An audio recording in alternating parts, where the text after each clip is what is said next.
Bismillahirrahmanirrahim. Assalamualaikum warahmatullahi wabarakatuh. Alhamdulillah wa syukurillah wa la hawla wa la quwwata illa billah amma ba'd. Perkuliahan pada kesempatan ini, yaitu pertemuan yang ke-11 ini, kita laksanakan secara asinkronis. Artinya waktunya fleksibel, menyesuaikan kesempatan, tetapi tetap ada batasan waktu, yaitu dimulai sesuai jadwal. Kalau kelas A berarti pukul 12.30 sampai nanti jam 5 sore. Dan kalau yang kelas B atau sebaliknya, ya, pokoknya kelas yang satu dengan kelas satunya, gitu ya, kelas A dan B, yang di jam 7.08 dimulai 12.30 sampai jam 5 sore, dan yang di jam 9.10 dimulai jam 14.10 menit sampai jam 8 malam. Sampai jam 8 malam karena ada dipotong sholat maghrib dan sholat isya. Nah, di dalam kesempatan pada pertemuan kali ini kita akan sampaikan mengenai template ya, atau bentuk atau format penelitian lapangan, studi lapangan yang Anda lakukan, yaitu studi lapangan tentang sistem struktur organisasi dan kiprah sosial kemasyarakatan Muhammadiyah, kiprah sosial kemasyarakatan persyarikatan Muhammadiyah. Bisa bidang pendidikan, bisa bidang seni dan budaya, bidang ekonomi, bidang apalagi politik ya. Meskipun Muhammadiyah bukan partai politik, tapi juga berkiprah tentang perpolitikan, artinya peran Muhammadiyah terhadap bangsa dan negara Republik Indonesia. Karena Muhammadiyah adalah bagian yang tak terpisahkan dari berdirinya negara Republik Indonesia ini. Bahkan Muhammadiyah sudah lebih dulu berdiri. Ya. Muhammadiyah tahun 12, negeri ini berdiri pada tahun 1945. Jadi Muhammadiyah sudah 33 tahun lebih dulu berdirinya daripada negara Republik Indonesia. Nah, penelitian lapangan yang saudara lakukan memadukan kajian teori tentang sistem gerakan, struktur organisasi Muhammadiyah, baik struktur vertikal maupun struktur horizontal, dan juga kiprah sosial kemasyarakatan. Dari segi struktur horizontal, misalnya bisa mengkaji kiprah majelis tertentu, misalnya majelis tabligh, majelis tarjih, majelis ekonomi, majelis hikmah dan kebijakan publik, majelis pendidikan dan kebudayaan atau pendidikan dan pengajaran, atau Dikdasmen sekarang namanya, majelis Dikdasmen untuk sekolah-sekolah Muhammadiyah dari tingkat dasar menengah, dan juga majelis dikti dan penelitian dan pengembangan, Dikti Litbang, ya, yang mengelola perguruan tinggi Muhammadiyah seluruh Indonesia, atau juga organisasi otonom, misalnya Aisyah. Di dalam Aisyah sendiri juga ada majelis-majelis yang terkait seperti di Muhammadiyah, ada pendidikan tinggi, ada tabligh dan sebagainya. Di Aisyah yang tidak ada hanya majelis tarjih saja. Kemudian ortom yang lain, Pemuda Muhammadiyah, Nasyiatul Aisyah, Ikatan Mahasiswa Muhammadiyah, Pandu Hizbul Waton, dan sebagainya. Kemudian juga dalam struktur horizontal ada lembaga pengembangan pesantren, lembaga zakat, infak dan sedekah, lazismu. Itu ada semuanya, dan juga dalam struktur vertikal juga ada lazismu pusat, lazismu wilayah, daerah sampai cabang. Begitu juga yang majelis tadi juga begitu, dan seterusnya. organisasi otonom juga begitu. Ini struktur ya, sistem dan struktur organisasi yang Anda bisa baca dari buku Kemuhammadiyahan, tapi juga bisa dibaca dalam buku-buku yang lain. Dibaca juga anggaran dasar dan anggaran rumah tangga yang kemarin sudah dijelaskan, peraturan dasar dan peraturan peraturan dasar organisasi, ada anggaran dasar, ada anggaran rumah tangga Muhammadiyah, yang nanti masih ada aturan-aturan yang lebih rinci lagi. Nah, kemudian bagaimana kiprahnya? Kiprah sosial kemasyarakatan, kiprah pendidikannya bagaimana? Kiprah olahraga dan seni budaya, kiprah dalam bidang ekonomi, pengembangan ekonomi umat, ekonomi syariah, ekonomi berbasis syariah yang dikembangkan oleh Muhammadiyah, ya. Kemudian juga bidang ketarjihan atau keulamaan, bidang pengkaderan dan seterusnya tentu banyak sekali kiprahnya. Nah, saudara melakukan studi lapangan, jadi tidak hanya mengkaji teori dari buku, tapi bagaimana misalnya lazismu di Kartosuro itu gimana kiprahnya, lazismu di cabang Delanggu di Kabupaten Klaten gimana. Atau saudara yang mau mengambil daerah asalnya juga boleh. Bagaimana kiprah lembaga penanggulangan bencana ketika menanggulangi kasus bencana gempa di NTB, kasus bencana gempa di Sulawesi Tengah, di NTT, tsunami dan seterusnya dan seterusnya. Jadi itu kiprah sosial kemasyarakatan yang diperankan oleh Muhammadiyah sedemikian rupa, atau boleh juga yang tidak ada di dalam lembaga dan majelis, tapi ada dalam karena kasus tertentu ya. Misalnya ketika terjadi COVID-19 ini, Muhammadiyah membentuk namanya MCCC, Muhammadiyah COVID Command Center. Muhammadiyah COVID Command Center, COVID-19 Command Center, yang diketuai dulu pertama kali ketuanya namanya unik juga seperti virusnya corona ya, Dr. Corona Rintawan, seorang dokter Muhammadiyah dari Surabaya, ditunjuk sebagai ketua MCCC. Tapi karena keberhasilannya mengelola MCCC, maka direkrut oleh pemerintah menjadi salah satu anggota Satgas Gugus COVID nasional, sehingga otomatis beliau sibuk di sana dan beliau turun menjadi anggota biasa MCCC. Kemudian ketua MCCC diganti oleh Dr. Agus Samsudin MM, ketua Majelis Kesehatan. Nah, ini contoh, jadi misalnya kiprah MCCC di kota mana atau di kabupaten mana, silahkan saudara meneliti itu ya. Tapi kemudian kiprah MCCC tentu ada bagaimana melaksanakan fatwa-fatwa tarjih. Fatwa-fatwa tarjih tentang ibadah, tentang terkait dengan pelaksanaan ibadah dan sebagainya, pelaksanaan kehidupan sosial dalam masa pandemi. Jadi itu contoh ya, contoh kasus ya. Nah, untuk melakukan itu silahkan caranya, metodenya apa yang Anda lakukan, silahkan. Yang penting saudara bisa menggali data sebanyak mungkin. Nah, setelah data terkumpul, maka saudara membuat artikel atau laporan berupa artikel atau makalah seperti yang tertuang di dalam jurnal-jurnal ilmiah. Ini contoh ya, saya berikan contoh jurnal Mimbar. Nah, jurnal Mimbar ini dari IAIM, Institut Agama Islam Muhammadiyah Sinjai, Sulawesi Selatan.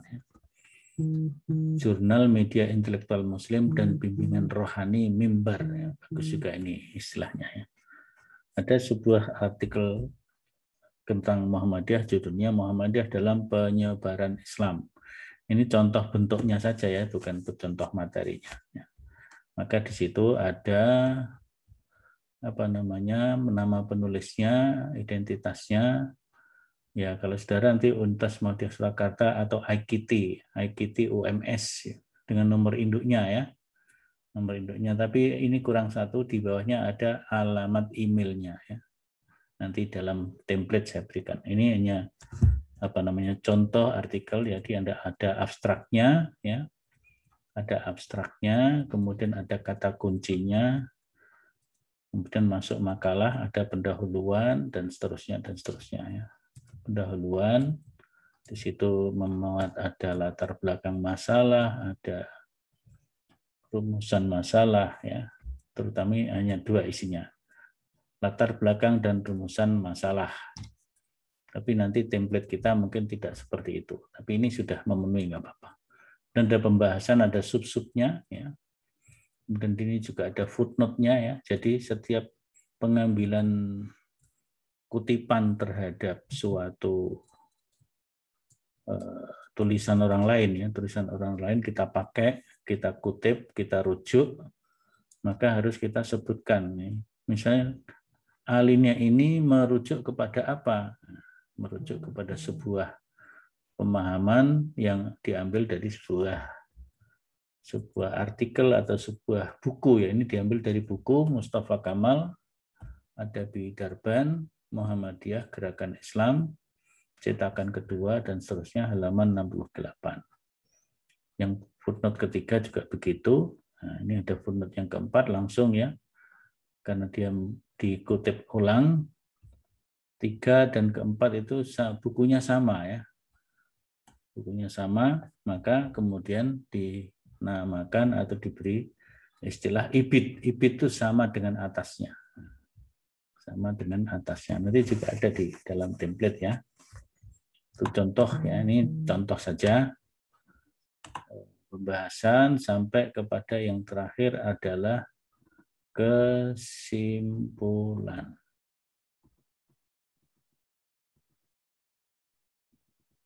Mana kesimpulannya?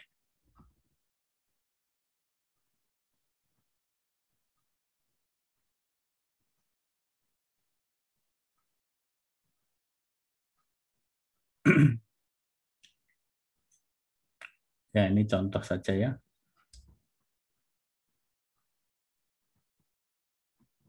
Kalau nggak disebut judul simpulannya ya, mestinya ada ya. Mungkin hanya nggak ketemu aja. Harusnya ada.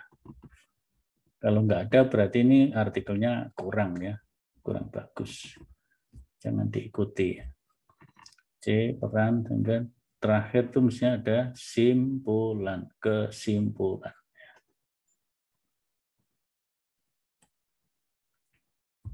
Ya, ini enggak disebut judul kesimpulannya. Ya, sekarang kita tutup, kita masuk kepada template-nya ya. Nah, ini template-nya.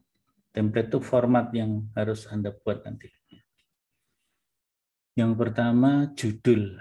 Judulnya tidak boleh lebih dari 14 kata. Jadi maka saudara harus mengupayakan maksimal judul itu 14 kata, sifatnya lugas, informatif, yang merepresentasikan keseluruhan isi tulisan. Bentuk format hurufnya adalah atau jenis fontnya adalah Times New Roman atau Times New Arabic. Kalau saudara milih Times New Arabic, nanti kalau ada translitasi dari kata-kata berbahasa Arab akan langsung bisa menggunakan sistem translitasi yang ada dalam font Times New Arabic. Maka saudara boleh download itu ya, Times New Arabic. Kemudian nama penulis, kalau satu orang individual berarti hanya satu nama, kemudian nomor induk mahasiswa, kemudian emailnya. Bisa ditambah IKT UMS gitu ya. Nomor induk mahasiswa dan IKT FAI UMS gitu ya, kira-kira tambahnya. Supaya muncul ini prodi Anda ya. nomor induk, IGT, UMS. Nah, ini seterusnya kalau penulisnya berkelompok ya. Jadi bisa individu, bisa kelompok. Kalau kelompok maksimal 3 orang. Jadi kalau 2 ya penulis pertama dan kedua saja. Kalau 3 berarti pertama, kedua, dan ketiga. Ini nama, nomor induk, IGT, UMS, IGT, FAI, UMS. Kemudian abstrak tadi ya sudah disebutkan. Abstrak antara 200, nah ini saja kita gini aja ya. Abstrak yang berisi atau abstrak berisi gitu saja ya.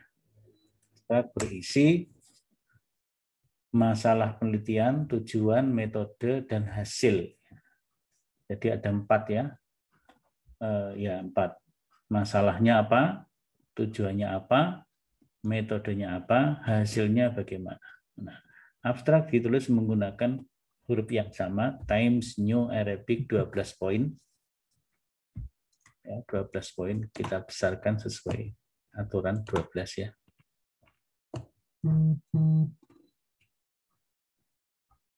Biar sama saja dulu, 12 poin ya. Dengan panjang tulisan antara 100 sampai 250 kata. Abstrak menggunakan bahasa Indonesia. Dalam versi bahasa Indonesia ditulis menggunakan bahasa Indonesia yang baku, yang baik dan benar sesuai dengan ejaan yang disempurnakan. Kemudian secara abstrak ada kata kunci. Kata kunci secara umum jurnal memang menetapkan antara 3, minimal 3, maksimal 5 saja. Nah, kemudian pendahuluan. Di sini pendahuluan terdiri dari latar belakang, masalah, perumusan masalah, tujuan penelitian atau penulisan, dan juga memberikan pemaparan tentang kajian-kajian yang sudah dilakukan oleh orang lain tentang Muhammadiyah tentunya, apalagi yang mirip dengan judul saudara. Ya. Sekaligus saudara menegaskan perbedaannya apa dengan penelitian yang sudah ada itu. Itu pendahuluan, panjang tulisan dengan 1,5 spasi, antara 1,5 sampai 3 halaman saja, jangan lebih dari 3 halaman. Kemudian pembahasan artikel penelitian ini menjelaskan hasil yang didapat dari penelitian, sekaligus pembahasannya atau analisisnya, yaitu menyusun, menganalisis, mengevaluasi, menginterpretasi, bahkan membandingkan dengan temuan-temuan penelitian yang lainnya, ya. Temuan yang tadi sudah disebutkan, ya. Misalnya minimal 5 penelitian, atau saya kira 3 sajalah ya, maksimal 3, minimal 3 referensi atau 3 judul penelitian yang pernah dilakukan oleh orang yang berkaitan dengan judul saudara. Kemudian di dalam pembahasan mungkin ada sub-sub pembahasannya, monggo silahkan dimasukkan, kalau nggak ada ya nggak apa-apa. Pembahasan saja begitu juga boleh, atau apa begitu ya, pokoknya isinya tentang pemaparan data dan analisisnya ya. Ada sub-subnya juga boleh. Kemudian teksnya juga sama menggunakan font Times New Arabic atau Times New Roman 12 poin. Kalau ada teks Arabnya, misalnya mengutip ayat, mengutip hadis, atau mengutip pendapat ulama yang dengan berbahasa Arab, maka fontnya adalah tradisional Arabic dengan 18 poin. Panjang tulisan pada pembahasan antara 6 sampai 10 halaman. Atau kita turunkan dikit 5 sampai 10 halaman dengan 1,5 spasi. Nah, setelah pembahasan maka masuk kepada kesimpulan. Nah, kesimpulan ini merupakan jawaban dari rumusan masalah penelitian yang saudara angkat. Kesimpulan, kemudian bisa ditambah saran bila memungkinkan. Kalau ada saran boleh, kalau nggak ada nggak apa-apa, kesimpulan saja. Kesimpulan ditulis sendiri, ya, ditulis tersendiri. ditulis tersendiri. Yang tadi di artikel yang tadi kan tidak ditulis tersendiri ya. Jadi ada subbab pendahuluan, pembahasan, kemudian subbab berikutnya adalah kesimpulan gitu ya. Jadi kesimpulan menjawab pertanyaan penelitian. Kesimpulan membuat jawaban dari pertanyaan penelitiannya. Ditulis dalam bentuk narasi, bukan numerik, bukan penelitian ini dapat disimpulkan 1 bla bla bla, 2 bla bla, tidak begitu ya. Tidak angka 1 terus apa, angka 2 apa, angka 3 apa misalnya begitu ya. Kalau kesimpulannya ada 3 misalnya. Nah, ini kalau kesimpulan ada 3 dalam bentuk paragraf saja. Disimpulkan sebagai berikut misalnya apa gitu ya. Dijelaskan. Boleh diberi kata pertama, koma apa bla bla bla. Kemudian nanti alinea berikutnya kedua bla bla bla. Ketiga bla bla bla. Jadi seperti itu saja kesimpulan itu. Kemudian alinea terakhir adalah alinea penutup, singkat saja kata-kata saudara yang perlu dikemukakan di situ. Nah, setelah itu rujukan. Sebuah karya ilmiah harus menunjukkan kejujuran ilmiah ya. Kejujuran ilmiah, maka perlu ada marojiknya atau referensinya ya. Referensi yang pertama tadi berupa footnote ya, berupa footnote. Nah, di sini kalau tadi ada halaman ya, ada H titik halaman. Maka di sini nggak usah pakai H titik, cukup langsung nomor halamannya. Jadi misalnya dikutip dari Muhammad Adib, Filsafat Ilmu dan seterusnya, judulnya, kota terbitnya, penerbitnya, tahun terbitnya, langsung halaman, angka halaman. Nah, kalau satu rujukan dirujuk berulang secara langsung berurutan, maka seperti ini. Seperti tadi kan ada IBIT ya. Misalnya ini footnote yang 5, namanya bukunya Susanto, Filsafat Ilmu dan seterusnya. Diterbitkan Jakarta, Bumi Aksara tahun 2011, halaman 91.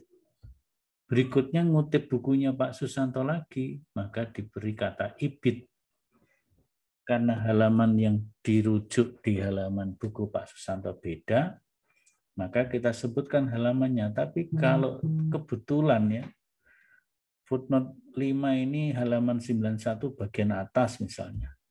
Kemudian footnote 6 halaman 91 juga di buku yang sama, bagian bawah misalnya. Maka cukup IBIT saja tanpa nomor halaman. Ya. IBIT saja berarti mengutip buku yang sama secara langsung berurutan dan halamannya sama. Kalau halamannya beda, sebutkan halamannya. Nah, kemudian kalau perujukan ulang itu diselai oleh buku yang lain, oleh pustaka yang lain.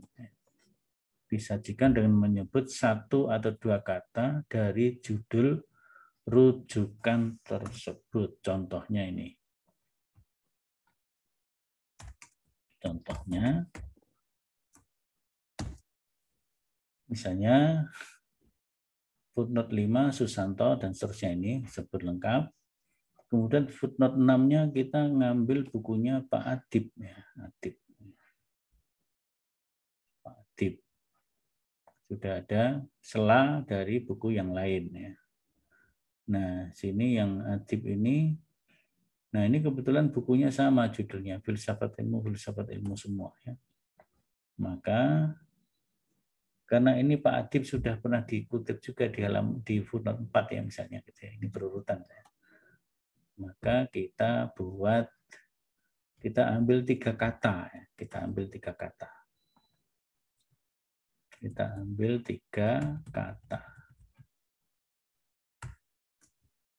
Nah, ini ya. Diambil 3 kata supaya berbeda ya.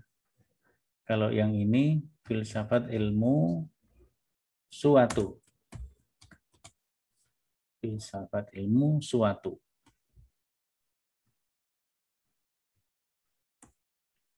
Kalau filsafat saja sama. Filsafat ilmu saja sama. Tapi untuk membedakan Yang Pak Adib itu ada kata ontologi epistemologi, yang Pak Susanto suatu kajian. Maka yang Adib filsafat ilmu ontologi, yang Susanto ini kan sudah diselai Adib ya. Yang ini juga diselai Susanto ya. Maka di sini Adib filsafat ilmu ontologi halaman 69. Susanto filsafat ilmu suatu halaman 95. Paham ya? Nanti kalau nggak paham atau belum paham bisa ditanyakan lewat psikologi ya, lewat psikologi nanti akan insya Allah akan saya jawab. Atau nanti pada pertemuan berikutnya kita lakukan secara sinkronis pakai Zoom, nanti bisa didiskusikan lagi. Tapi ini penjelasan agar saudara memahami, merancang sedemikian rupa.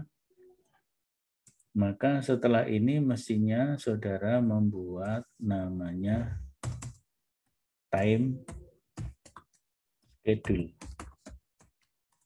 atau jadwal kerja. Jadwal kerja. Sekarang sudah awal Juli katakan gitu ya. Awal Juni. Awal Juni. Kita UAS itu kalau tidak salah minggu kedua Juli. UASnya minggu kedua Juli 2021. Maka di sini Juni minggu 1 apa yang Anda kerjakan? Juni minggu 2 apa yang Saudara kerjakan? Juni minggu 3 apa? Juni minggu 4 usahakan di sini sudah selesai. Sehingga Juli minggu kedua kalau tidak salah. Itu submit artikel sesuai jadwal UAS. Ini tambahan ya, ini bukan template ini. Ini tambahan, maka kita beri lingkaran saja biar enggak salah.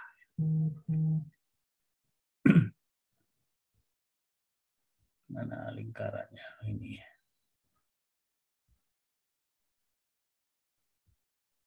Ini kita beri lingkaran biar enggak salah.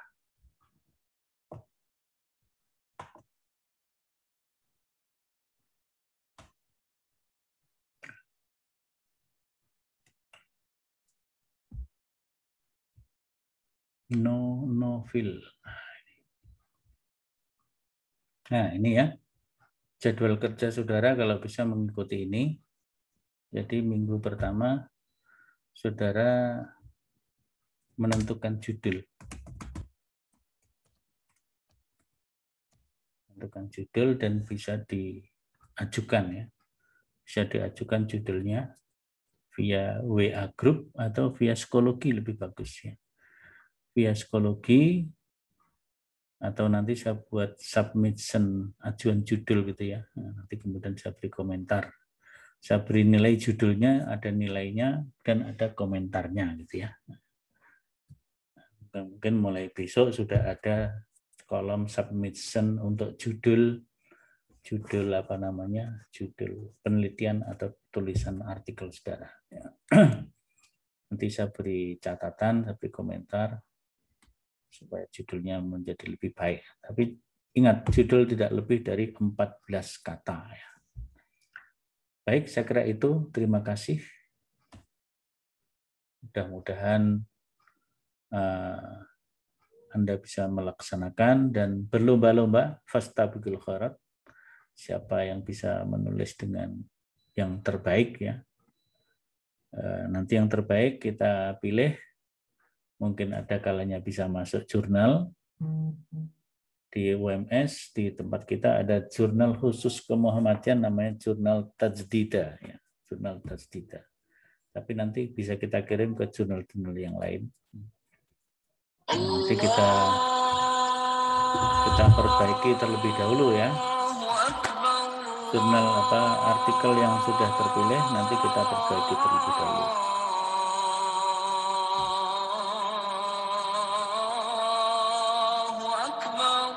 Ya. Yang terpilih nanti akan kita perbaiki. Saya bantu perbaiki.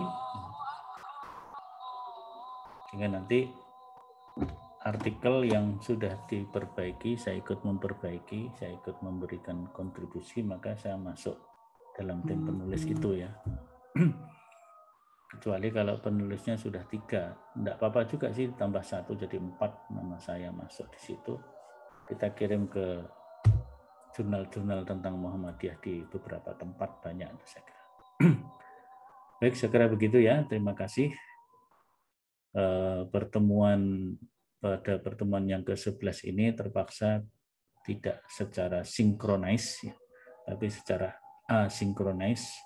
Saya kira nggak apa-apa, tidak mengurangi pentingnya materi ini, tidak mengurangi perguruan kita. Ya. Yang penting saudara mengisi presensi, kalau ada pertanyaan silahkan, atau saudara semuanya bisa memberikan komentar ya, komentar atau pertanyaan dengan singkat dan padat, sehingga semua yang hadir memberi komentar atau memberi pertanyaan berkaitan dengan penugasan studi lapangan ini.